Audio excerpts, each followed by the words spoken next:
네, 20대 대통령 선거 한시 기준 사전 투표율 8.75%로 19대 대선 때보다 높습니다.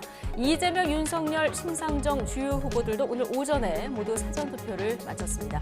잠시 뒤에 투표소 표정 그리고 후보들 유세 현장 표정 보여드리고 공표 금지 직전까지 이루어진 여론조사 행간 전문가와 읽어보겠습니다. 26만 명 최다 확진자가 발생한 가운데 거리두기 완화 방침이 발표됐습니다. 사적 모임 인원과 시간은 6인 11시로 결정됐고 적용 시점은 내일부터입니다. 사망자가 역대 최다인 부분이 우려스러운데 잠시 뒤 전문가와 짚어보겠습니다. 금요일 더 뉴스, 오늘의 주요 뉴스부터 전해드립니다. 제20대 대통령 선거 사전투표가 시작된 가운데 오후 1시 기준 전국 투표율은 8.75%를 기록하고 있습니다. 사전투표는 오늘과 내일 이틀 동안 오전 6시부터 저녁 6시까지 전국 3,552개 투표소에서 실시됩니다. 서울 소공동에서 사전투표를 마친 이재명 민주당 후보는 국민과 함께 승리해 통합과 경제, 평화의 길을 열어가겠다고 말했습니다. 유세가 예정된 부산에서 사전투표를 한 윤석열 국민의힘 후보는 정권 교체를 위해선 많은 국민이 사전투표를 해야 한다며 참여를 독려했습니다. 러시아군의 무차별 폭격과 공습으로 우크라이나 수도 키이우 북쪽 체르니히우에서 민간인 33명이 숨졌습니다. 수도 키이우에선 건설 노동자들이 직접 만든 대전차 장애물을 설치해 러시아군의 진입에 대비하고 있습니다. 국제신용평가사들이 러시아 신용등급을 잇따라 대폭 강등하면서 국가 부도 위험이 커지고 있습니다. 미국 언론은 경제적 혼란으로 최근 몇 주간 러시아 억만장자들의 자산 96조 원이 날아갔다고 보도했습니다. 코로나19 신규 확진자가 26만 명을 넘어서 또다시 역대 최다를 기록했습니다. 정부는 사회적 거리두기를 소폭 조정해 현재 밤 10시까지인 영업 제한을 내일부터 밤 11시까지로 완화하기로 했습니다. 지난달 소비자 물가 상승률이 3.7%를 기록하며 5개월 연속 3%대의 고물가가 이어졌습니다. 정부는 다음 달 종료 예정인 유류세 20% 인하 조치를 3개월 연장하기로 했습니다.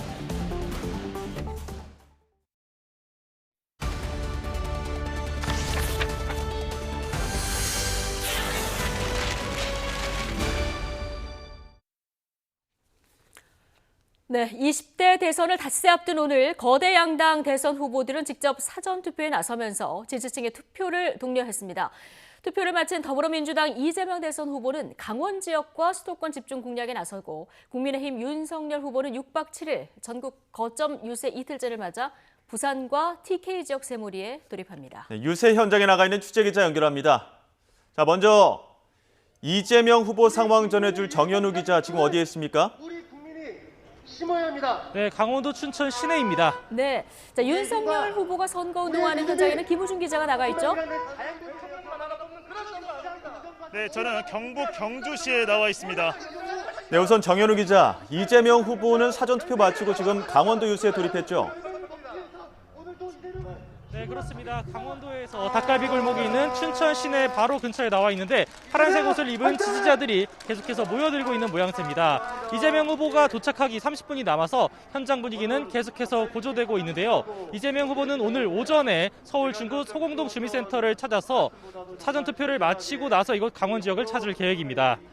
광화문에서 가장 가까운 투표소를 찾아서 촛불 민심을 자극하면서 야권 단일화를 견제하는 것으로 보이는 발언도 이어갔습니다.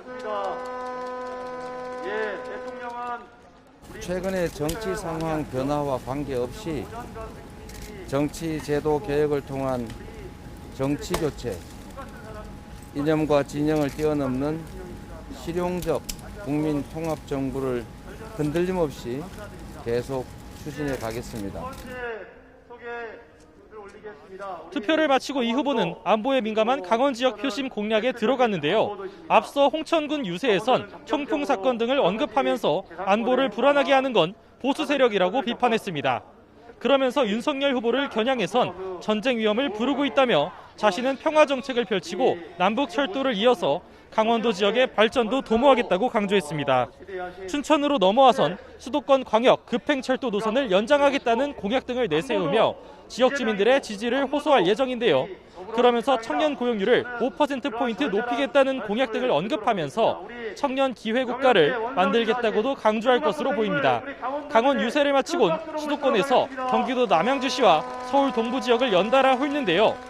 남양주에선 경기도지사로서 펼쳤던 정책을 대한민국 전체로 확대하겠다며 자신의 행정 경험을 부각하고 서울 광진구와 강동구로 넘어와선 부동산 해결사가 돼서 청년들의 내 집 마련을 지원하겠다며 젊은 층 지원에도 호소합니다.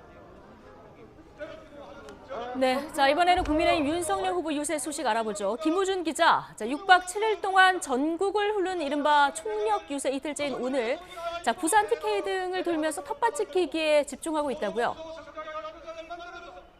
네, 그렇습니다. 제가 나와 있는 곳은 경북 경주시입니다. 윤 후보는 잠시 뒤인 오후 2시 10분쯤 이곳에 도착할 예정입니다. 제가 나와 있는 이곳 경북은 지난달 27일 윤 후보가 갑작스러운 단일화 결렬 기자회견을 이유로 당일 현장 유세를 취소한 곳입니다. 하지만 어제 다시 전격적으로 단일화를 성사시킨 만큼 오늘 다시 이곳 경북을 찾는 윤 후보는 단일화 성과 보고와 함께 당일 취소에 대한 미안함을 함께 전달할 것으로 보입니다. 어제부터 6박 7일에 걸친 집중 유세에 돌입한 윤 후보, 오늘 이틀째는 보수층 단결에 집중할 계획입니다. 윤 후보가 오늘 아침 사전투표를 위해 찾은 곳도 부산입니다.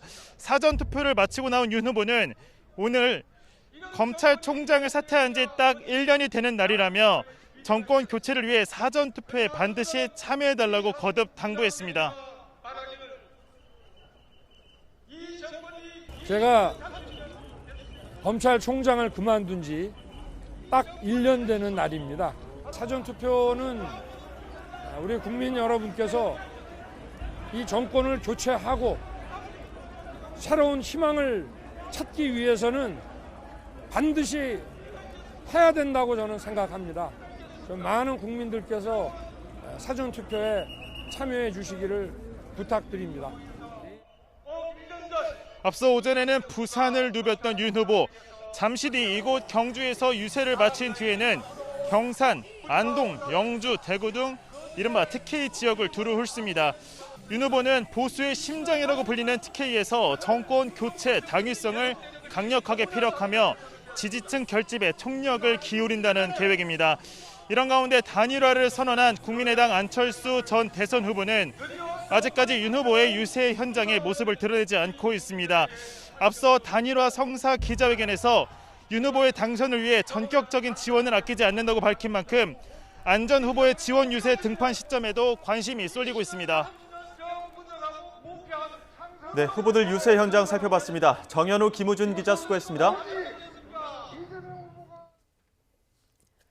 네, 제3지대 정의당 심상정 후보도 오늘 사전투표를 마치고 경남과 대구, 대전을 잇따라 방문하면서 유세 총력을 기울이고 있습니다. 네, 후보들이 온 힘을 쏟는 가운데 막판 극적 타결된 야권 단일화가 중도, 부정층 표심에 어떤 영향을 줄지도 관심입니다.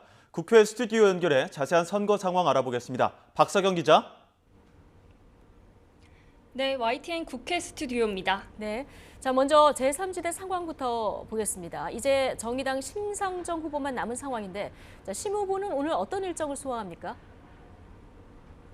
네, 심 후보는 오늘 아침 7시 서울 종로구 해화동 주민센터에서 배우자와 자녀와 함께 사전투표를 마쳤습니다. 심 후보는 이번 선거가 기득권 정치를 다당제 책임 연정으로 바꾸는 대전환의 선거라고 강조했는데요. 들어보겠습니다. 기득권 정치를 다당제 책임 연정으로 바꾸는 대전환의 선거입니다. 우리 시민 여러분들께서 소신 투표해 주시고 내 삶을 바꾸는 미래를 위한 소중한 한 표 부탁드립니다. 이후 심 후보는 경남으로 이동해서 점심시간에는 현대로템 창원공장 식당에서 노동자들과 인사를 나누고 민주노총 경남본부에서 방위산업 노동자들과 정책 협약을 했습니다. 오후에는 대구 경북대와 대전 은흥정이 문화의 거리에서 시민들을 만나 지지를 호소할 예정입니다. 심 후보는 대선까지 앞으로 2030 청년, 여성, 노동자와 함께하는 캠페인을 할 계획입니다. 네, 앞서 유세 현장에 나간 취재진도 저희가 잇따라 연결을 했는데 대선 주자들 모두 유세 총력전을 벌이고 있는 모습 볼 수 있었습니다. 극적으로 성사된 야권 단일화로 이 표심 변화가 상당할 것으로 보이는 것도 한몫했죠. 네, 여론조사 공표가 금지된 이른바 깜깜이 기간에 야권 단일화가 성사됐는데요. 이 때문에 여파가 어디까지 미칠지는 여야 모두 단정하기 어려운 상황입니다.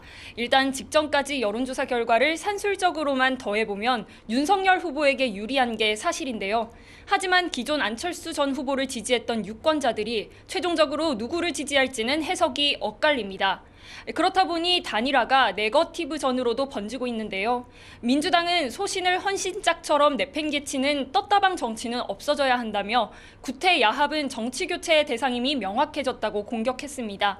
하지만 국민의힘은 민주당이 야권 단일화를 비판한 건 내로남불 행태라며 민주당이 새로운 물결 김동연 대표와 단일화하고 안 대표를 끌어들이기 위해 의원총회 쇼를 한 것을 잊은 것 같다고 반박했습니다.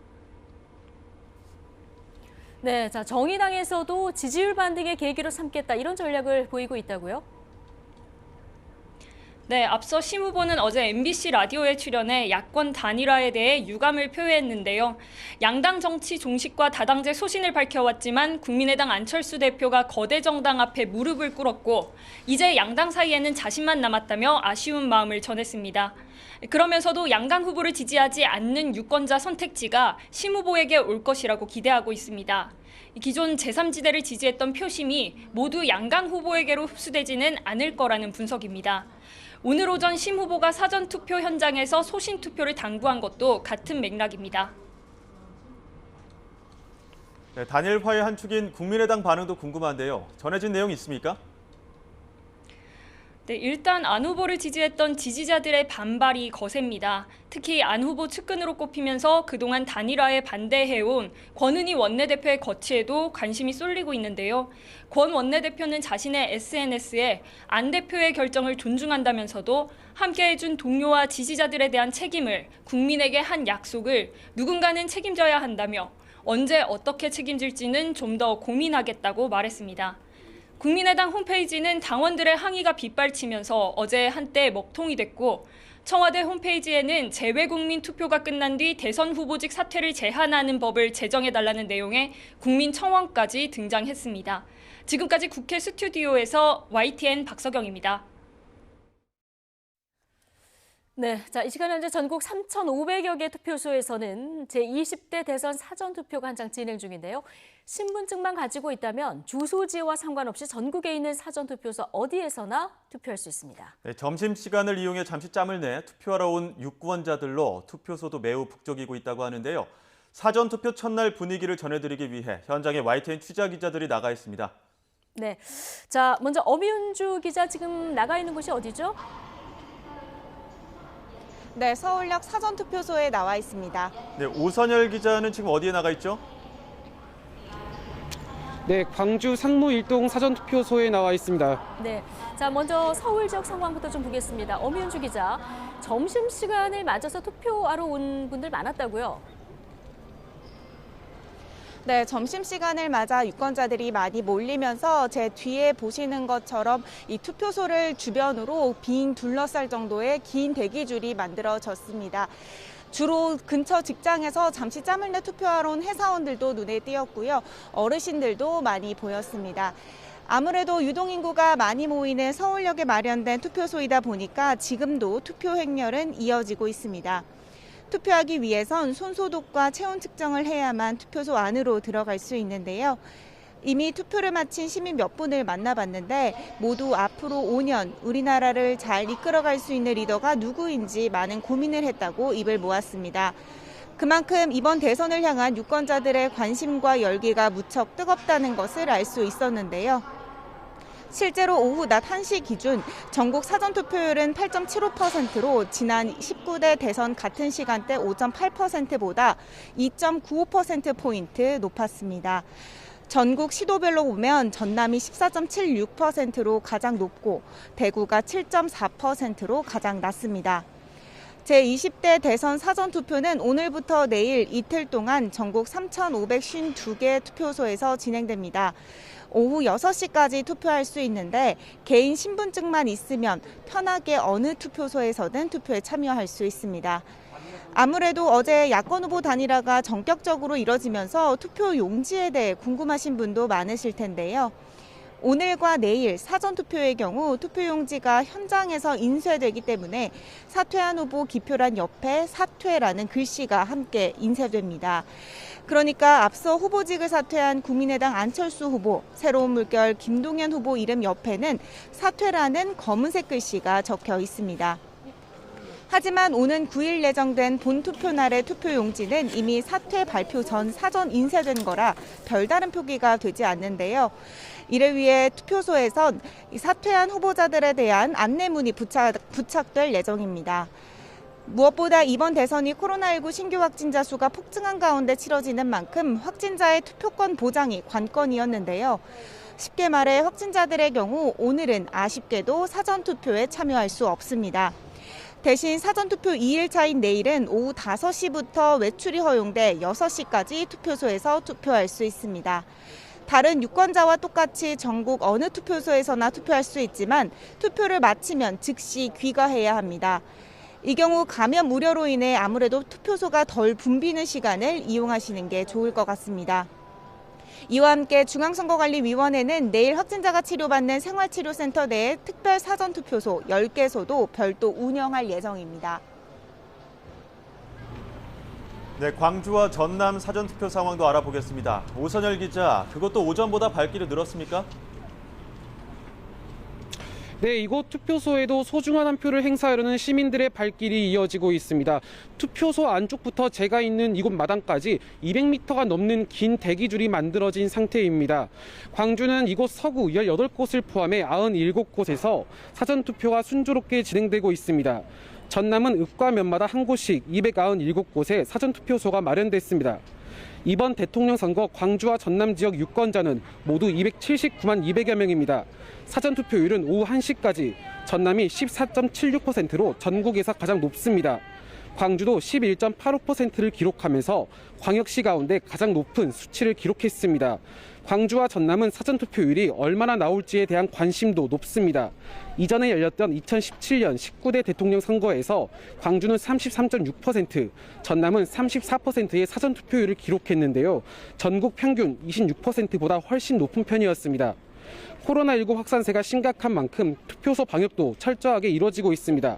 사전투표소는 투표 전날과 마감 뒤 방역업체를 통해 소독하고 투표 당일 37.5도 이상 열이 나거나 호흡기 증상이 있는 유권자는 별도로 구분된 임시 기표소에서 투표하게 됩니다. 투표를 위해 대기하면서 유권자들 사이에서 거리 두기도 필요합니다. 본인 확인을 위한 절차 외에는 불필요한 대화를 자제하고 마스크와 일회용 장갑도 상시 착용해야 합니다. 투표할 때 별다른 준비물은 필요 없지만 주민등록증이나 운전면허증, 여권 등 신분증은 꼭 챙겨야 합니다. 네, 사전투표소 첫날 표정 살펴보고 오셨는데요. 지난 19대 대선 대비 수치상으로도 지금 사전투표율이 높은 만큼 좀 북적북적한 모습 볼 수 있었습니다. 엄윤주, 오선열 기자 수고하셨습니다.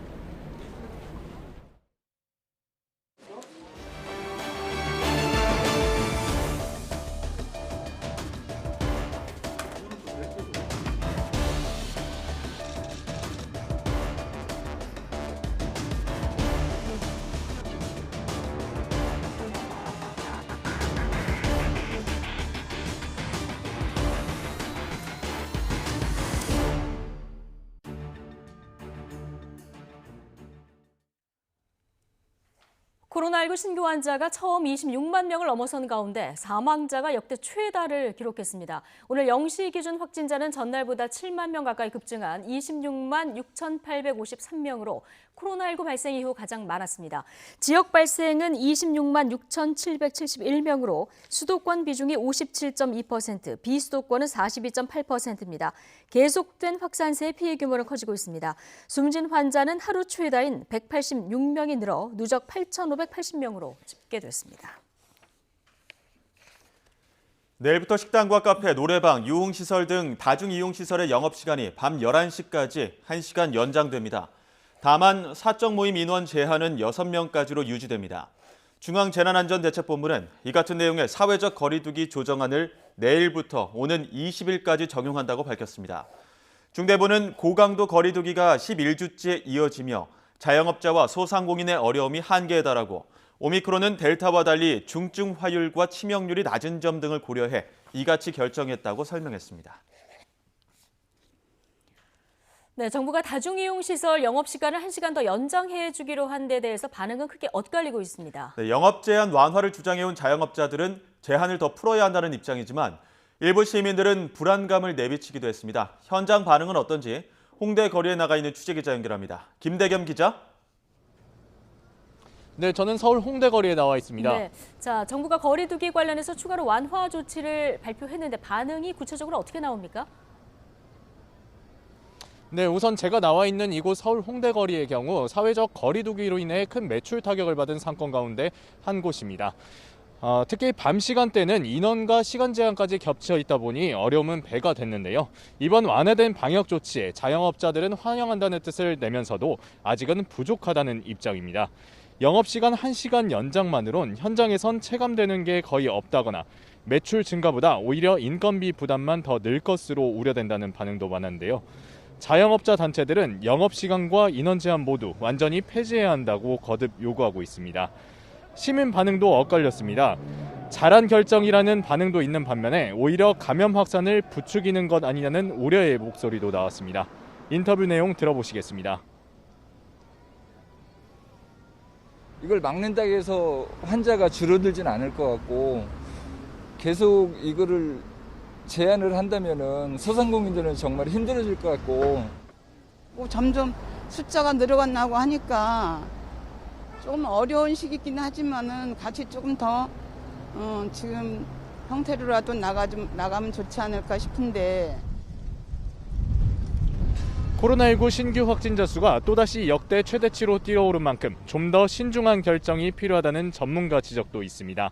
아직 코로나 유행의 정점을 찍지 않은 상황에서 방역 지침을 서둘러 완화하는 게 자칫 잘못된 신호로 비춰질 수도 있다는 겁니다.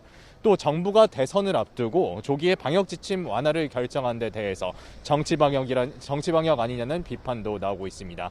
지금까지 서울 홍대 거리에서 YTN 김대겸입니다. 네, 문학의 대표적인 공공기관인 예술의 전당에서 내부 직원들에게 확진되면 인사상 불이익을 줄 수 있다. 이런 문자를 보낸 사실이 YTN 취재 결과 확인됐습니다. 네, 예술의 전당 측은 사과했지만 방역당국은 과학적으로도 옳지 않은 행동이라고 밝히는 등 비판이 이어지고 있습니다. 자세한 내용 취재기자 연결해 알아보겠습니다. 홍민기 기자. 네, 사회일보입니다. 네, 최근 오미크론 변이 확산으로 곳곳에서 지금 확진자가 급증하고 있는 상황인데요. 그러니까 공공기관이 감염 책임을 개인에게 물으려 했다. 이런 얘기입니까? 네, 그렇습니다. 다름이 아니라 국내 최대 종합예술시설로 꼽히는 예술의 전당에서 일어난 일입니다. 먼저 YTN이 확보한 예술의 전당 내부 문자 메시지를 보면서 설명해드리겠습니다. 지난달 26일 토요일 예술의 전당 경영본부장이 전 직원 340여 명에게 보낸 메시지입니다. 임직원 가운데 코로나19 확진자가 빠르게 늘고 있다며 이대로면 한두 주 사이에 정상 운영이 불가능할 정도라고 경고하는데요. 이어서 자녀들을 통해 전염되는 건 어쩔 수 없지만 모임 참석 등 개인 위생을 소홀히 해 감염되는 경우가 없도록 철저히 관리하라고 당부합니다. 문제가 되는 부분은 이제부터인데요. 코로나19에 감염되고 그 원인이 개인 위생 부주의로 파악될 경우 엄중한 경고와 함께 인사 불이익까지 고려하고 있다고 말합니다. 내부 확산을 막기 위해서라고 하지만 확진됐다는 이유로 인사상 불이익까지 주는 건 감염의 책임을 개인에게 과도하게 떠넘기는 것으로 보이는 대목인데요. 실제로 직원들이 이 문자를 받은 지난달 26일은 사흘 연속으로 16만 명이 넘는 신규 확진자를 기록한 날이었습니다. 재택치료자도 6만 명씩 늘어나 76만 명을 넘는 등 일상 어디서든 확진될 수 있는 시점이었습니다. 논란이 커지자 예술의 전당 측은 나흘 만인 지난 2일 전 직원에게 다시 문자를 보냈습니다. 경영본부장이 직원들에게 사과한다며 엄중한 경고와 인사 불이익은 절대 담기지 말았어야 할 문구라고 고개를 숙였는데요. 실제 경고와 인사 불이익은 전혀 생각하고 있지 않다고도 덧붙였습니다. 하지만 공공기관에서 확진자에 대한 이른바 낙인 찍기는 물론 불이익을 경고했다는 점에서 직원들의 동요는 여전한 상황입니다. 이처럼 코로나19 감염 책임을 개인에게 떠넘기려 한 사례는 처음이 아닌데요. 지난 2020년 11월 정세균 당시 국무총리는 공무원이 코로나19 확진 판정을 받으면 엄중 문책한다는 지침을 발표했다가 큰 비판을 받았습니다. 지난해 9월 서울 서강대학교는 기숙사 학생들에게 감염 위험이 많은 장소에 방문해 코로나19에 걸릴 경우 민형사상 책임을 지겠다는 서약서를 쓰게 했습니다. 국가인권위원회는 이런 서약서를 제출하게 하는 것이 인권 침해라고 판단하고 서강대에 시정 권고 조치하기도 했습니다. YTN 보도 이후 방역당국이 입장을 밝혔는데요. 지금과 같은 유행 상황에선 어떤 원인으로 감염됐는지 구별하기 쉽지 않다고 설명했습니다. 또 언제 어디서 감염되더라도 이상하지 않은 만큼 감염에 대한 책임을 개인에게 묻는 것은 타당하지 않다고 밝혔습니다. 논란이 커지자 예술의 전당 측도 해명에 나섰습니다. 직원들을 압박할 의도는 전혀 없었다며 대형 공공시설인 만큼 가파른 확산세에 더욱 경각심을 주려다 실수를 저질렀다고 설명했는데요. 한 해 공지를 수정하고 오늘 전 직원 출근에 맞춰 문자와 회사 공식 영상회의를 통해 사과를 전달했다고 밝혔습니다. 지금까지 사회 일부에서 전해드렸습니다.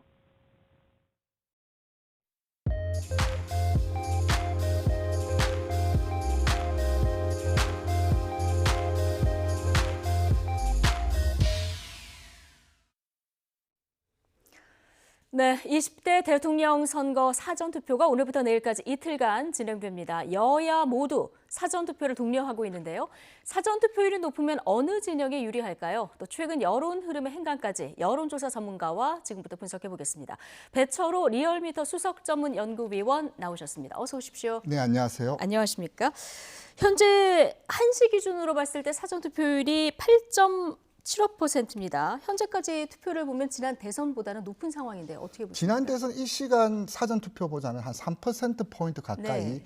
좀 높은 것으로 나타나는데 예. 그래서 오늘 뭐 남은 시간 또 내일도 있으니까요. 네. 최종적으로 사전투표율이 어떻게 정리될지 이것도 이번 대선을 보는 중요한 포인트죠. 네, 역대 최다 사전투표율을 기록할 거다 이런 전망도 나오는데요. 네, 저는 충분히 경신 가능하다고 보고요. 예. 30선은 넘을 것으로 보입니다. 그렇다면 30% 예. 무난히 좀 넘을 것으로 좀 보여지고요. 이렇게 높은 요인을 찾아봐야 될 것 같은데 네. 먼저 제도로서 안착화된 측면이 있고요. 네. 이제 두 번째는 이제 양정당했던 진영이 경합도가 높을수록 예. 이제 투표율도 덩달아 좀 높습니다. 그리고 이제 각 캠프가 투표 독려를 하고 있고요. 네. 또 무엇보다 코로나 확산세를 좀 빼놓을 수 없겠죠. 그런 예. 코로나 확산세에 따라서 좀 분산해서 투표하자. 이제 그런 요인으로 사전 투표는 좀 높아질 것으로 보이는데 이제 관건은 네. 어디까지 갈 것이냐인데 이제 30선은 넘을 것인데 그게 33까지 갈 것이냐? 아니면 그것 뚫고 35까지 갈 것이냐. 예. 이것은 이제 사전투표율을 보는 이제 흥미로운 포인트 아니냐 그렇게 좀 봅니다. 지금 사전투표율은 30%를 넘겨서 역대 최다를 기록할 것이다 이렇게 전망을 해주셨는데 네네. 사전투표율이 높으면 본투표율도 따라서 올라갑니까 보통? 이제 그게 이제 수리적 예측 네. 모델로 그렇게 하기는 사례 수가 좀 적은데 지금까지 이제 사전투표가 2014년 지방선거부터 이제 본격적으로 도입이 됐었는데 예. 몇몇 사례를 봤을 때 사전투표가 이제 전체 투표율을 올리는 데는 크게 좀 기여한 측면들이 없잖아 있습니다. 예. 그렇다고 해서 사전투표가 이리 되면 본투표는 어떻게 할 것이다라는 그 전망까지는 예측 모델로 설명하기에는 좀 아직까지 좀 한계가 있고요. 네. 분명한 것은 이제 사전투표가 높으면 투표율 총량, 총투표율, 최종 투표율은 올라간다는 것은 이제 분명한 인과관계가 성립된 그렇게 예. 좀 경험적으로 성립된 내용이라 할 수 있겠죠. 예, 개인적으로 보셨을 때 20대 대선 최종 투표율 어느 정도로 전망하십니까? 그러니까 사실 저희들이 당락 득표율보다 더 어려운 게 사실 투표율 예측이거든요. 네. 그래서 때 투표율은 여러 가지 좀 요인들이 있어요. 뭐 날씨 요인이라든지 상황 요인 이제 등등 있는데 개인적으로 이제 전망하자면 최종 투표율이 73에서 75 이 구간에 최종 투표율이 나오지 않을까 그렇게 좀 보고. 73에서 75면 19대 대선보다는 낮은 수치인데. 그때 19대 대선 같은 예. 경우는 이제 촛불 전국에 따라서 굉장한 투표율이 이제 많이 나왔었는데 특히 이제 20대 같은 경우는 예. 투표율이 굉장히 높았거든요. 네. 오히려 60대 이상의 투표율이 낮았는데 이제 그 정도만큼은 조금 나오지는 않겠다. 그래서 이제 75 수준을 좀 보는데 이제 보통 우리가 투표율이 예상보다 높다 낮다를 가늠한 네. 것은 보통 2030 젊은 층 투표율이 얼만큼 예상보다 많이 나오면은 이제 예상보다 높았다. 예. 예상보다 낮았다라면 그 투표율이 안 나오는데 물론 예외적인 경우도 있었죠. 이를테면은 문재인 박근혜 문재인 선거 때는 네. 예상보다 사실 더 높게 나왔는데 그때는 예. 이제 50대 이상이 더 많이 나왔어요. 예. 어쨌든 지금 이번 투표율이 마지막 관건인데 이제 미국 같은 경우도 선거 캠페인의 마지막은 결국 투표 동료거든요. 네. GOTV라 그래가지고 Get Out the Vote. 결국 이제 투표장에 나와야지 그 의사가 이제 물질로 확인되는 건데 결국 투표율이 마지막 변수다. 그렇게 좀 설명드립니다. 예. 어쨌든 배철호 연구위원께서는 예상 최종 투표율 75% 정도. 73에서 75 이 75 구간. 정도. 예. 네. 맞는지 한번 나중에 네, 보도록 하고요. 알겠습니다. 자, 여야 모두 사전 투표 해달라 이렇게 독려를 하고 있는데 사전 투표율이 높으면 서로 우리한테 유리하다 이런 해석을 내놓고 있습니다.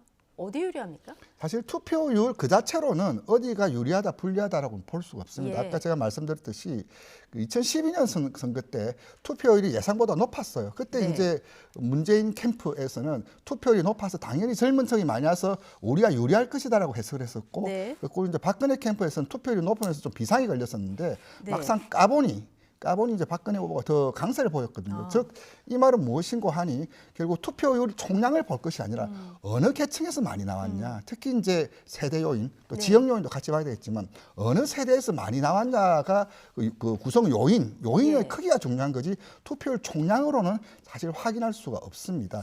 근데 그러니- 이제 이번에서 예. 확인할 수 있는 것은 이제 윤석열 후보가 2030 특히 20대에서 강세를 보이고 있는데 예. 이 층이 투표 의향이 좀 상대적으로 4050이나 6070보다 낮아요. 또 이제 그 경험적으로 낮습니까? 낮습니다. 아. 이제 다른 기관 조사를 보자면은 중앙일보 이제 엠브레인 조사를 보자면은 다른 연령대들은 적극 투표하겠다는 의향이 90 이제 중반대를 다 보이고 네. 있는데 유독 20대에서는 80 초반을 보이거든요. 예. 10여 % 포인트 이격이 있어요. 이것은 이제 매번 선관위가 전국 단위 선거를 했으면 투표율 조사를 하는데 예. 지난번 갤럽에 의뢰했을 때도 다른 의향층들은 다른 연령대들은 다 80 중후반을 보였는데 유독 20대에서만 60 초반을 보였어요. 결국 예. 이제 20대의 투표율, 20대가 얼만큼 그 윤석열 후보 강세를 보이고 있는 20대에서 얼만큼 투표장에 나오느냐 이 문제가 이제 마지막 변수 혹은 그 결정적 요인 이렇게 좀 설명할 수 있겠습니다. 보통은 젊은 층이 이제 사전 투표에 적극적이다, 투표장에 많이 나온다, 뭐 이런 얘기가 있는데 이 공식도 뭐 꼭 맞다고 볼 수는 없고 지금 20대가 누구를 지지하느냐 이 진영 간에도 좀 왔다 갔다 하는 상황이라서 꼭 뭐라고 단정할 수는 없는 이런 좀 쉽지 않은 분석인데 자 일단 하나를 보죠. 이재명 후보, 윤석열 후보 지지층 각각의 사전 투표 의향을 물어본 여론조사 결과가 있더라고요. 이거를 보면은 이재명 후보 지지층의 적극성이 더 큰 거로 나타나는데 이거는 어떤 영향이 있을까요? 이 연령 요인도 있고요. 또 예. 뭐냐면 지금까지 아직까지도 보수층 일각 특히 네. 이제 고연령층에서는 사전 투표는 좀 부정의 여지가 있다라는 그런 걸 좀 오인하고 계시는 분들이 불신, 있어요. 예. 물론 뭐 사전 투표와 본 투표는 이제 외국에서도 투표 결정 시기는 매우 중요한 연구 과제 주요한 어떤 흥미로운 주제인데 뭐냐면 일찍이 투표했다는 것은 그만큼 정치 관여도가 높고 네. 충성도가 높다는 거죠. 그리고 그 이후에 발생한 이슈와 관계없이 나는 이미 지지 후보를 결정하고 그 후보를 지지하러 간다는 의미이기 때문에 매우 관여도도 높은 편이고 뒤에 후보 투표하겠다는 것은 아무래도 좀 더 지켜보자. 예. 좀 더 남은 기간 좀 최종적으로 확인하고 투표하겠다는 그런 정향성도 있지만은 독특하게 이제 우리 나라에서 지금 이제 지난번 사전 투표 의혹이 정치 공세화되면서 예. 거기서 이제 좀 보수층 일각에서는 좀 바꿔치기 하거나 부정의 여지가 있지 않느냐 그런 의심이 아직까지 고연령층 일부에서는 좀 남아 있는 것도 적지 않은 요인이 아니냐 그렇게 좀 보여집니다. 예. 자, 어쨌든 지금 여론조사상 양강 후보는 박빙 판세를 보이고 있는 이런 상황인데요.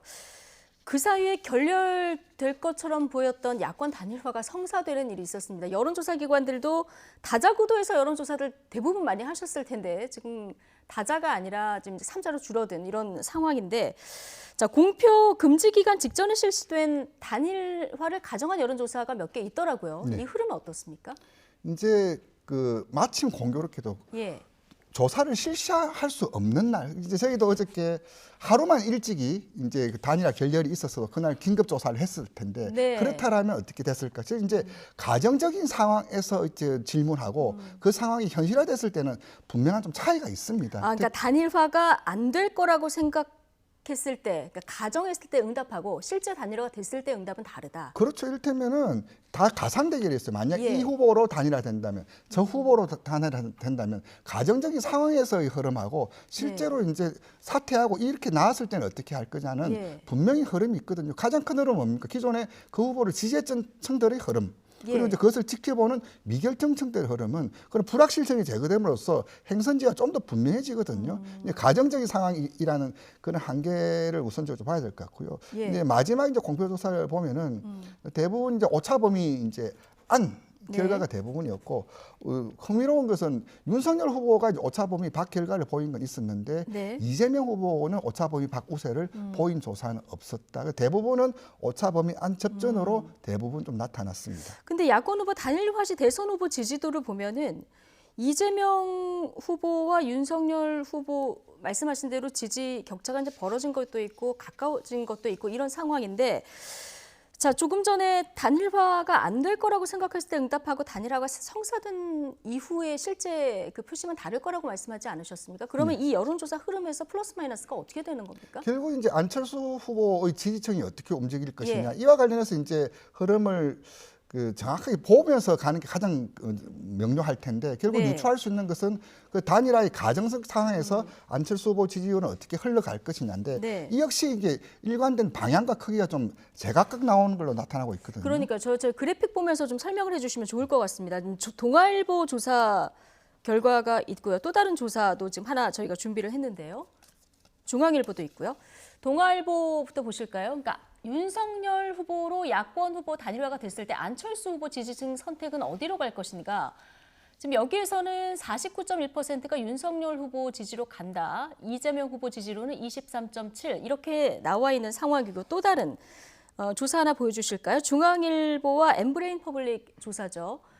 이재명 후보로 31.2%더 많이 가는 결과도 있어요. 바로 이제 이 대목인데 이를테면 예. 아까 말씀드렸던 안철수 후보 지지층이 어떻게 갈 것이냐. 예. 이제 이것이 이제 그 전체 결과까지도 가늠할 수 있는 요인인데 아까 말씀드렸던 대로 뚜렷한 방향과 크기가 보이지 않더라는 네. 건데요. 이를테면 그 아까 중앙일보 조사에서는 둘이 이제 반분하는 것으로 골고루 이제 그 나눠 먹는 것으로 나타났고 네. 동아일보 조사에서는 2대1 비율로 이제 윤석열 후보가 좀 더 크게 가져간 것으로 나타났거든요. 예. 전체적으로 보자면 기존의 안철수 후보 지지층이 일부는 윤석열 후보에게로 이재명 후보에게로 심상정 후보에게로 심지어는 투표장에 안 나오겠다는 의향도 예. 있겠는데 그것이 이제 이 단일화가 됐을 때 이제 현실로 나타났을 때는 그 층의 설명력이 한층 더 높아졌을 텐데 이 가정적인 상황이 과연 현실이 될까 네. 이런 문제에서 저는 좀 말씀드리기가 조금 애매한데요. 전체적으로 보자면 그 이재명 후보가 좀 크게 가져가지는 못하고 있다. 예. 가져가면은 윤석열 후보가 좀 더 가져가더라.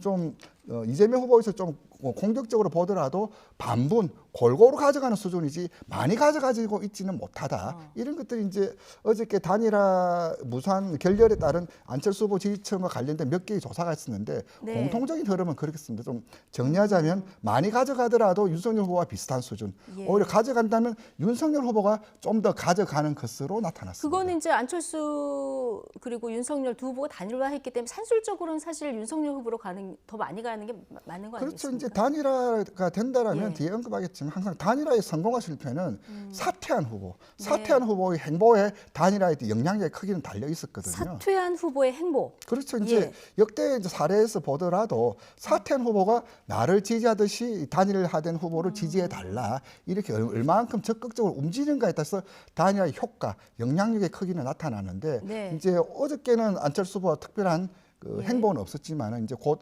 유세에도 합류하고 적극적으로 지지를 호소한다고 한다면 이제 그 후보로 이제 어느 정도 가겠다고 마음먹은 층은 있지만 그 안에서 여전히 또 어떻게 갈까라는 이제 미결정층이 있고 무엇보다도 그 흐름을 지켜보는 안철수 네. 후보 지지층에서 미결정층 말고 전체적으로 이제 표를 결정해야 될 층들도 같이 연동화할 수 있는 그런 그 개연성도 있거든요. 이제 그랬을 때 안철수 후보의 행보가 전체적으로 이제 이번 대선에 했던 마지막 흐름을 결정짓는 그런 모멘텀 아니냐 그렇게 좀 보여집니다. 그러니까 과거로 돌아가보면 단일화가 성사된 사례가 여러 가지가 있었는데 사실 2012년 문재인 안철수 단일화는 좀 실패한 사례로 이제 꼽히는 사례 아니겠습니까?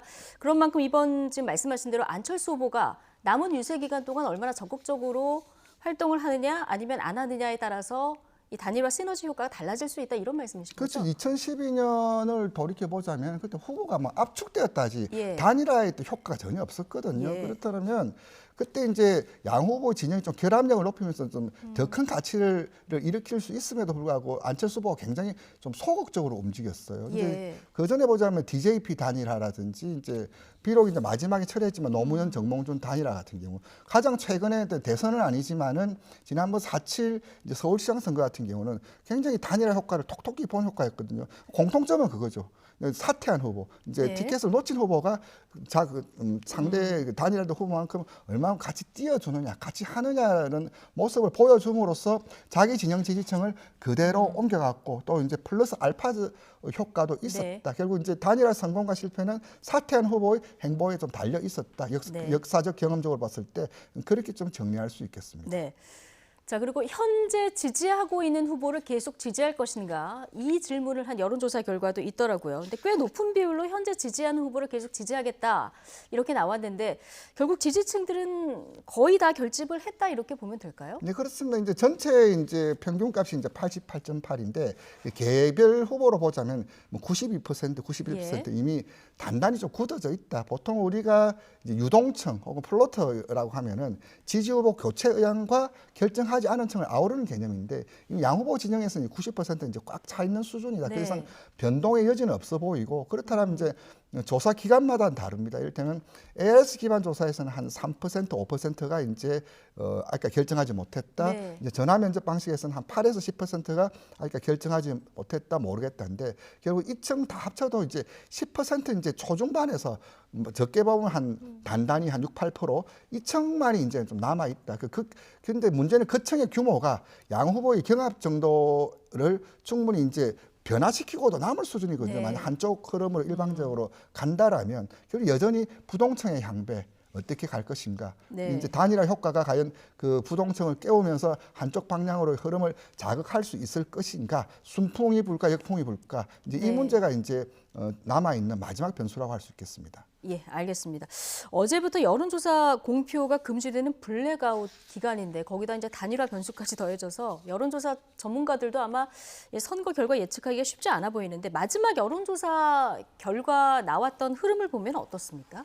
그리고 이제 한쪽이 압도적으로 우위를 보이지는 예. 못하고 있습니다. 그런데 이 상황에서 좀 지켜봐야 될 것은 후보 개인 지지율도 중요하지만 예. 보도 지표도 항상 같이 봐야 되거든요. 보도 지표라고 하면 뭐냐면 이번 대선을 어떻게 생각하느냐, 네. 투표 동의라고 할 수 있는 대선 프레임에서는 여전히 정권 교체 비용이 오차 범위 밖으로 그건 개인 지지율과 별개로 오차 지지 범위 밖으로 이제 예. 정권 교체 의향이 높다. 그리고 또 하나가 당선 가능성입니다. 예. 결국 이제 미결정층 입장에서는 일종의 사표 방지 심리, 결국 이제 대세 순응 효과도 없잖아 있거든요. 물론 그 반대 개념도 있지만은 당선 가능성에서는 역시 이제 오차 범위 밖 윤석열 후보가 이기는 조사는 있는데 오차 범위 밖으로 이재명 후보가 이기는 조사는 없었다. 예. 그런 측면에서 봤을 때 지금 전체적으로 뭐 아까 뭐 최종 선거 기간이 좀 남아 있고 투표율 변수도 있지만은 예. 여론조사 지표로 보자면 그 이재명 후보보다는 윤석열 후보가 조금 더 나은 예. 그런 흐름으로 좀 정리할 수 있겠습니다. 예, 자, 5일 정도 남은 기간 또 어떤 변수가 있을지 모르니까 또 끝까지 지켜봐야 될 것 같고요. 좌우를 넘나든 킹메이커 김종인 위원장이요.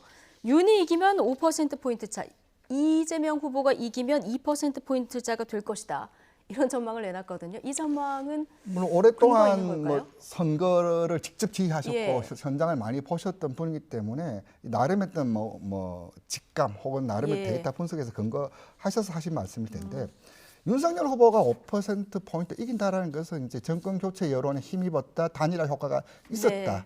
라는 이제 그런 이제 가정에서 그 효과의 크기가 그리고 이제 최종 결과가 이렇게 나올 것이다라고 예측했던 그 기반 아니냐 그렇게 좀 보여지고요. 이재명 후보가 2%포인트 이겼다라는 것은 결국 이제 코로나 상황에서 개인의 정책 역량 그리고 이제 여당으로서 좀 보여줬던 그 예. 개인기 그것이 좀 통했다. 결국 이제 그 결과가 5% 윤석열 성, 2% 이재명 성을 보는 김종인 위원장의 어떤 나름의 어떤 해법 혹은 분석 포인트가 아니냐 그렇게 좀 읽힙니다. 알겠습니다. 자, 여기까지 듣겠습니다. 배철호 리얼미터 수석 전문 연구위원과 함께했습니다. 고맙습니다. 네, 감사합니다.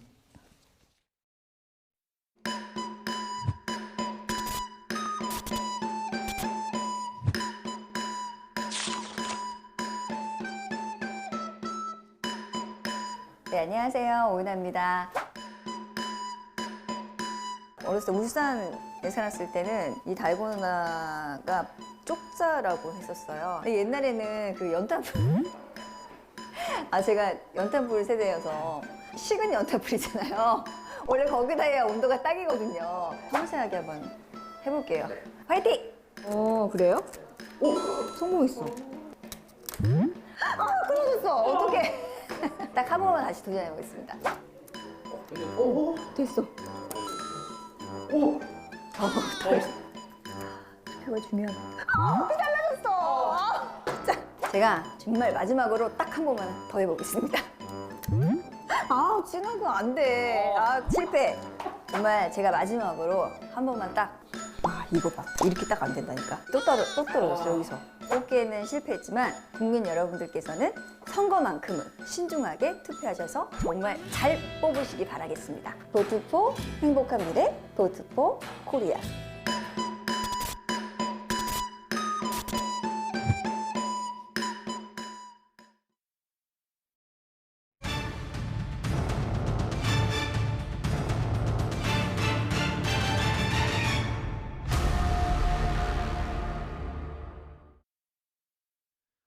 러시아와 우크라이나의 협상에도 불구하고 러시아군의 무차별 포격과 공습이 이어지면서 우크라이나 체르니히우 지역에서 민간인 33명이 숨졌습니다. 수도 키이우에선 건설 노동자들이 직접 대전차 장애물을 만들며 러시아군의 진입에 대비하고 있습니다. 이동원 기자의 보도입니다. 우크라이나 수도 키이우에서 북서쪽으로 60km 떨어진 작은 마을 보로디안카의 모습입니다. 키이우로 연결되는 도로가 지나는 곳이라 러시아군과 우크라이나군의 큰 교전이 있었던 곳입니다. 도로를 따라 늘어선 건물 대부분이 폭격에 무너지고 검게 그을었습니다. 도로엔 불에 탄 군용 차량들이 흉한 모습을 드러내고 있습니다. 현지 시각 3일 키이우 북쪽 체르니히우에선 러시아 비행기가 학교 2곳과 민가를 공습했습니다. 우크라이나 재난당국은 무너진 건물 잔해에서 39 이상의 시신을 수습했다고 밝혔습니다. 체르니히우는 키이우와 연결된 간선도로가 지나는 교통의 요지로 러시아군은 이곳을 점령하기 위해 화력을 집중하고 있습니다. 대규모 러시아군이 코앞까지 진격한 가운데 키이우를 지키기 위해 시민들은 직접 팔을 걷어붙였습니다. 건설 현장 노동자들은 건축에 사용하는 철제를 직접 자르고 용접해 러시아군 탱크의 진입을 막을 장애물을 만들었습니다. You need to understand we're a nation of ants. Everybody knows what to do. That is why Putin could not win. We will win. 침공 8일째인 현지 시각 3일에도 러시아군은 주요 거점 지역에 대한 무차별 포격을 이어갔습니다. YTN 이동원입니다. 러시아의 대표적인 독립 TV 방송인 도지디가 당국으로부터 폐쇄 위협을 받은 뒤 잠정적으로 방송 중단을 결정했다고 APTN이 전했습니다. 도지디의 대주주이자 대표인 나탈리아 신데예바는 마지막 방송에서 우리가 처한 상황 때문에 잠정적으로 방송을 중단한다고 밝혔습니다. 이에 앞서 반정부 성향의 라디오 방송인 에호 모스키비도 예고 없는 이사회 결의를 통해 폐쇄됐습니다. 러시아 당국은 우크라이나 침공과 관련해 언론들이 보도 지침을 철저히 따를 것을 요구하고 있으며 러시아의 공격을 침공이라거나 전쟁으로 표현하고 우크라이나 측의 성명을 보도하면 즉각 제재하고 있습니다. 네, 사전 투표 첫날 유력 후보들 지금 유세에 총력 집중하고 있는데요. 앞선 시간에 저희가 윤석열 후보 유세 현장 다녀왔었고요. 더불어민주당 이재명 대선 후보 지금 강원 지역 집중 유세에 나섰습니다. 이 후보는 먼저 춘천에서 지역 균형 발전과 민생 회복을 강조하면서 지지를 호소할 예정인데요. 현장으로 잠시 가보시겠습니다. 제가 너무 잘 알죠. 제가 제 아내하고도 많이 놀러 갔던 곳입니다. 요즘도 주말 되면 아무도 모르게 우리가 얼굴 다 가리고 이 닭갈비 먹으러 자주 옵니다. 와서 한 보따리 싸가지고 가고 그러죠. 여러분 사랑합니다. 여러분 오늘 사전투표 많이 하셨어요? 우리가 투표 착실하게 하면 이긴다. 맞습니까? 제가 뭐 거의 비슷비슷하대요. 좀 이해가 안 되긴 한데. 하여튼 정말 이렇게 비슷비슷한데 결국은 많이 투표하면 우리가 이길 수 있다. 그러면 우리가 원하는 세상 만들 수 있다. 여러분 열심히 해주십시오. 여러분 이 투표 한 장 가치가 얼마나 되는지 잘 모르시겠죠. 이게 사실은 뭐 계산하는 방법은 없는데 누구한테는 목숨 같은 가치가 있죠. 이 투표권을 위해서 싸운 사람들 많지 않습니까? 누구한테는 정말 하찮아서 그냥 투표 안 해버릴 뭐 그런 것이기도 하죠. 또 누군가에게는 거부가 물론 투표의 한 방식이기도 할 겁니다. 그러나 제가 계산해 본 방식으로는 투표 한 장이 6,787만 원 같다. 왜냐? 대통령이 5년 동안 쓸 예산을 유권자로 나눠보니까 이 금액이 나왔습니다, 여러분. 여러분, 이 6,700만 원 가까운 이 돈을 만약에 내 개인 돈이라고 하면 포기할 수 있겠습니까? 그런데 우리가 하나는 더 알아야 됩니다. 개인 돈은 아니지만 국가의 돈인데 이 돈을 어디에 쓸 것인지를 결정할 권한을 가진 사람을 뽑습니다. 우리가 지정하는 사람, 정말 국민을 위해서 이 돈을 쓸 사람을 뽑으면 이게 다 우리 국민들의 개개인의 혜택으로 돌아오겠죠.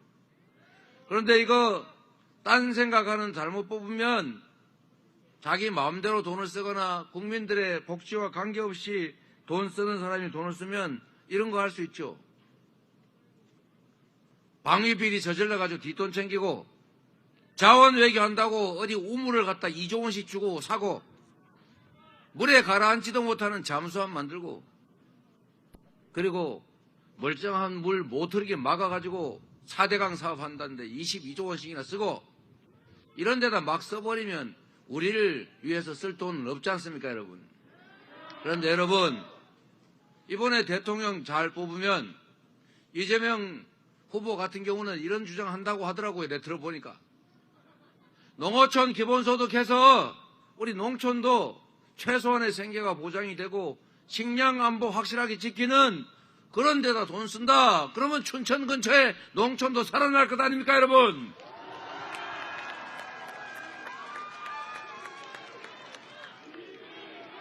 그리고 여러분, 사실 노후 불안하지요?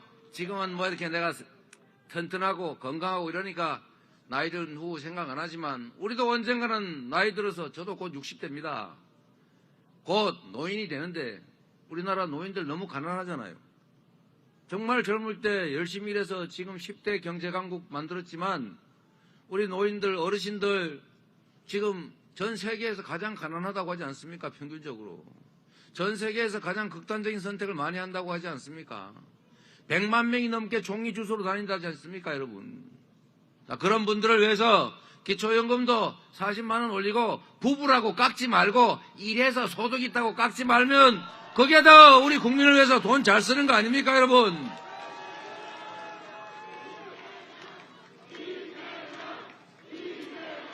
그리고 이재명 같은 사람이 대통령 하면 세금을 더 걷기를 합니까? 있는 세금 가지고 제가 성남시에도 전국에 유명한 복지 했지 않습니까? 경기도 성남시에서 세금 떼먹은 것만 걷어도 경기도에서 2, 3년 동안에 1조 3천억인가 걷었어요. 네?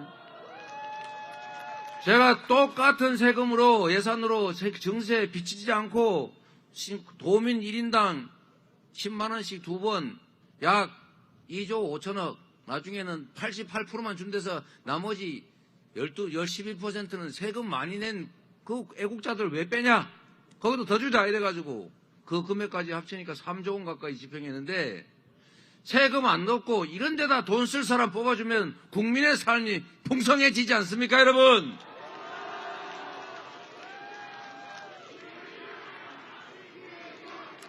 그리고 우리 춘천 시민들 관심 있는 거 많지 않습니까? GTX B 노선 춘천으로 연장하자. 이런 데 돈 쓸 사람 뽑아야지요. 그리고 제가 사랑에 맞지 않는 춘천 호수 많지 않습니까? 춘천 호수 국가정원 만들자면서요. 그 돈 많이 들지도 않습니다. 이 표를 잘 행사하면 1인당 6,700만 원 가까이 되는 이 국가 예산을 우리 국민들을 위해서, 춘천을 위해서, 강원도를 위해서 쓸 사람 누구겠습니까, 여러분? 우리의 운명은 다 우리 자신에게 달려 있습니다. 여러분의 삶도 미래도 바로 3월 9일에 그리고 오늘 내일 선택하는 그 선택에 달려 있지 않습니까? 우리가 뭐 윤석열 뽑아가지고 대통령 시켜주려고 아니면 이재명 뽑아가지고 폼 잡게 해주려고 대통령 뽑습니까? 아니지 않습니까? 우리가 대통령을 뽑는 이유는 국민이 원하는 바를 국민의 명예에 따라서 가장 효율적으로 잘하라고, 대신 일하라고 뽑는 대리인, 일꾼, 바로 일꾼 아니겠습니까, 여러분?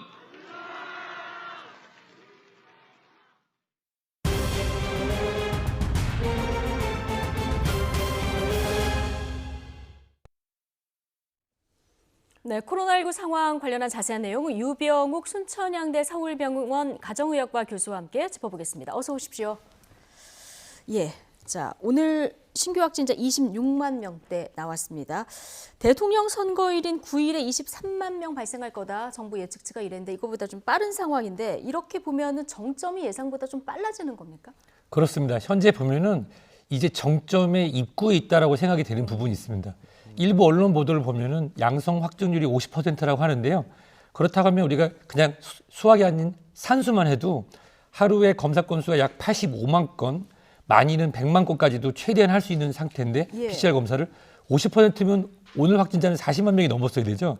즉 이 50%의 양성률은 선별 진료소의 양성률입니다. 선별 진료소 이거보다 더 많을 것이다. 실제로 다른 곳에서 검사하는 건 50%까지 아직 가진 않았거든요.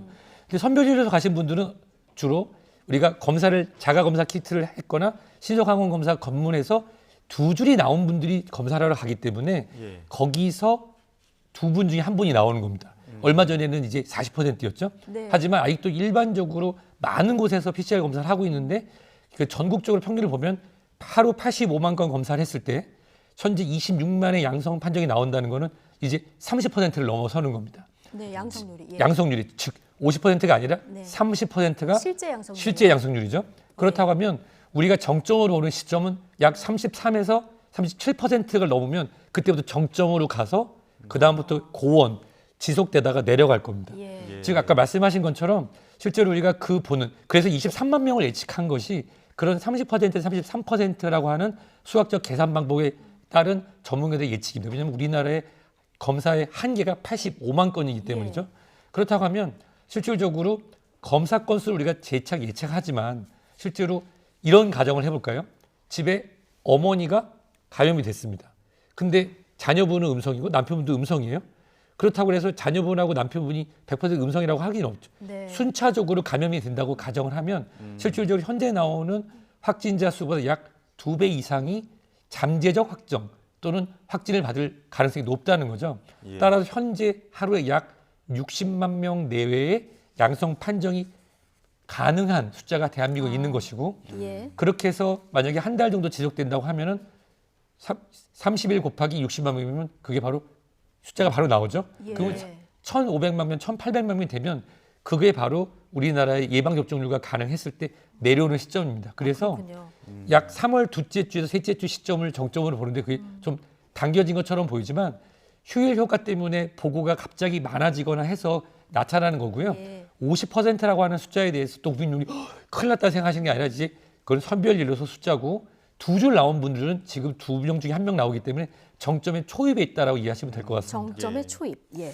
저희가 지금 교수님과 이 코로나 관련된 이야기를 하면서 확진자와 시차를 두고 위중증 환자와 사망자도 계속 더 늘 것이다 이런 이야기 계속 전해드리고 있는데 그렇다면 지금 사망자도 역대 최다를 기록하고 있는 상황에서 사망자는 더욱 늘 수밖에 없는 상황인 거겠죠? 사실 현장의 목소리를 제가 전달을 드리면은 실제로 그 중환자실 또는 중증환자실 분을 모실 수 있는 공간적인 여부는 준비가 돼 있는 것이 사실이지만 예. 실제로 그 의료진은 확보하는 게 쉽지가 않기 때문에 그리고 또 여러 중증 환자들인데 코로나19만 중증 환자가 있는 것이 아닙니다. 그렇죠. 항암 치료를 필요하시는 분들 또는 중증 호흡기 질환 갖고 계신 분들 기존에 다른 중증 환자분들이 계신 상황에서 코로나19 환자가 들어오면 이분들과의 격리를 위한 공간도 필요하고 또 중간중간에 감염된 의료진들이 진료 현장에서 빠지면서 환자분들을 충분히 모시지 못하는 상황이 지금 발생하고 있기 때문에 정부에서 말씀해 주시는 2,000명까지 여력이 있다는 표현은 이 병상 확보에 대한 여력인 것으로 생각되고요.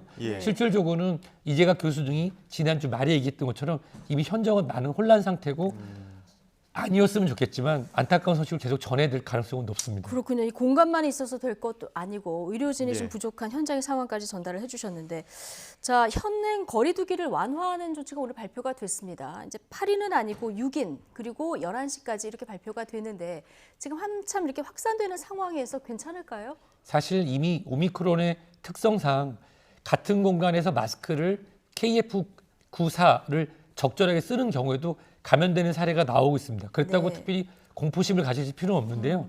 이 얘기는 뭐냐면 현재 방역 단계는 결국은 출구 전략, 우리가 평생 이 코로나의 방역으로 살 수 있는 건 아닙니다. 그러기 위해서는 과거 2019년 12월 이전으로 돌아가기 위한 그런 과정 중인데요. 이것이 이제 선거라고 하는 것이 물려서 여러 가지의 오해를 살 수 있는 부분도 충분히 있습니다만은 어떻게 보면 어쩔 수 없는 발표라고 생각합니다. 이것이 지금 당장 6명 11시가 아니라 8명 12시로 늘린다고 해도 이것이 방역의 관리가 되는 것도 아니고, 왜냐하면 QR코드도 안 하고 있죠. 그리고 실질적으로 우리가 추적 관찰할 수 있는 그런 시스템이 존재하지 않기 때문에 대한민국에 거주하고 있는 국민들의 양심과 개인 방역을 믿고 진행하는 겁니다. 따라서 이것을 풀었다고 해서 또 확산세가 빨라질 것 같지는 않습니다. 지금 이렇게 확산세는 어느 정도 계속 진행이 되어야 될 것 같고, 유례없는 이 대선 사전투표, 코로나 상황에서 지금 이루어지고 있는 사전투표가 또 오늘부터 시작이 됐습니다. 확진자는 내일부터 가능한 거죠? 그렇습니다. 실제로 확진자분들 같은 경우는 오늘하고 내일 중에 이제 내일 오후 5시부터 6시까지 가능합니다. 그리고 실제로 선거 당일 같은 경우는 일반 선거가 마감된 6시 이후에 6시부터 7시 반까지 가능한데요. 거기 챙겨야 되는 준비물들이 있습니다. 보통 우리가 선거라고 할 때는 당연히 개인 그런 주민등록증이나 운전면허, 여권 등의 본인 증명을 갖고 가야 되고 또 우리가 사전투표 내일 토요일 오후 5시, 6시에 그 시간만을 위해서 확진자나 격리 대상자분들 같은 경우는 그런 문자를 받은 경우가 있거든요. 문자는 다양한 문자가 있습니다. 뭐 보건소에서 온 것도 있고 나라에서 온 것도 있고 의료기관에서 온 것도 있고 그러한 문자를 꼭 지침하고 가시는 게 증명할 중요합니다. 수 있는 거. 그렇습니다. 그러면 이분들은 그 동선을 좀 분리해서 투표를 하시는 건가요? 시간이 겹치다 보니까. 실제로 이런 분들 오시는 경우 일단은 선거 당일 같은 경우는 일반 선거가 마감되고 난 이후에 입장하는 거기 때문에 특별히 문제가 없고요.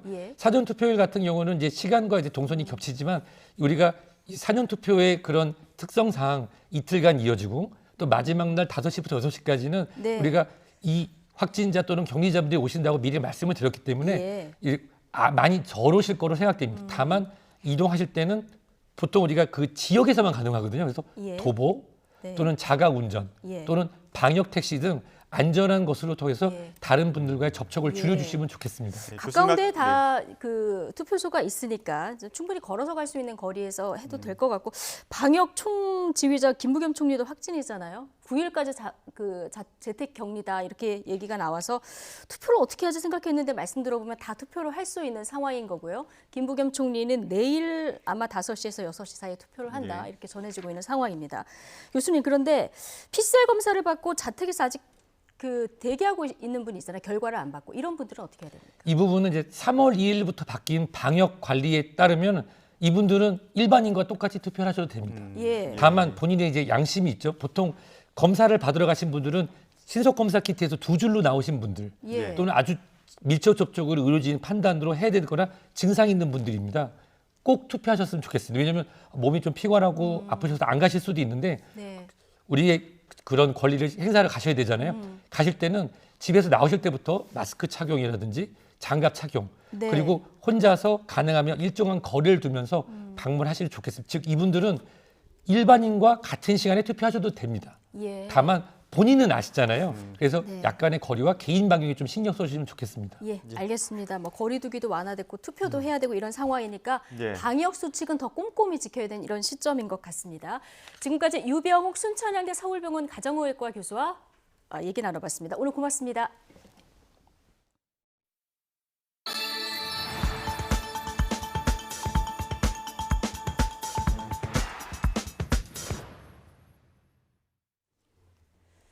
네, 사전투표 첫날인 오늘 전국이 흐린 가운데 강한 바람이 불고 있습니다. 오후에는 중부와 전북에 강풍을 동반한 비가 조금 내리겠고 주말인 내일은 꽃샘 추위가 찾아온다고 하는데요. 자세한 날씨 알아보겠습니다. 원희다 캐스터. 네, 원희다입니다. 네, 자 서울은 아직 흐리기만 한데 바람이 굉장히 강하게 불고 있군요. 저녁에는 비도 내립니까? 네, 서울은 오늘 비 예보가 있어 하늘이 잔뜩 흐립니다. 바람도 무척 강하게 불고 있는데요. 그래도 기온 자체는 크게 올랐습니다. 현재 서울 기온 영상 13.6도까지 올랐습니다. 다만 서쪽 지방을 중심으로는 호흡기 안 좋은 초미세먼지가 짙게 나타나고 있으니까요. 오늘 외출하실 때는 우산과 함께 차단율이 높은 미세먼지용 마스크 착용하시는 게 좋겠습니다. 오늘 전국이 대체로 흐린 가운데 곳곳에 비 예보가 있습니다. 비의 양이 많지는 않겠지만 오후부터 밤사이 벼락과 돌풍을 동반해 요란하게 내리겠고요. 기온이 낮은 강원 산간에는 1cm 안팎의 눈이 예상됩니다. 비와 눈의 양이 적어 대기의 건조함을 해소하지는 못하겠습니다. 대기질 상황도 좋지 않습니다. 현재 경남 고성에는 초미세먼지 주의보도 내려져 있는데요. 중서부와 호남, 부산과 제주는 종일 대기질이 나쁨 수준을 유지하겠습니다. 그래도 주말인 내일은 대기 확산이 원활해지면서 대기질 보통 수준을 회복하겠습니다. 절기 경칩인 내일 아침 서울 영하 2도, 대전 0도, 광주 2도에서 출발하며 꽃샘 추위가 찾아오겠습니다. 내일 낮 기온은 오늘보다 또 예년보다 낮아 쌀쌀하겠습니다. 서울 5도, 광주와 대전 8도, 부산은 12도가 예상됩니다. 다가오는 월요일까지는 쌀쌀함이 감돌겠지만 대통령 선거일에는 맑은 날씨 속에 포근한 봄 날씨가 이어질 전망입니다. 동쪽 지역을 중심으로는 계속해서 건조특보가 발효 중입니다. 내일까지 바람도 강하게 부는 만큼 산불 등 화재 발생하지 않도록 각별히 유의하시기 바랍니다. 지금까지 YTN 원희다입니다. 네, 사전투표 이미 시작됐는데 윤석열, 안철수 후보의 단일화 파장은 계속되고 있습니다. 나눠먹기 야합이란 여당 비판에 야당은 또 내로남불이다 이런 반응이죠. 네, 이런 가운데 민주당에서 한밤중 단일화 합의는 협박 정치의 결과물일 수 있다 이런 주장이 나왔는데 잠시 뒤에 여야 입장 직접 들어보겠습니다. 저희는 더 뉴스 2부로 돌아오겠습니다.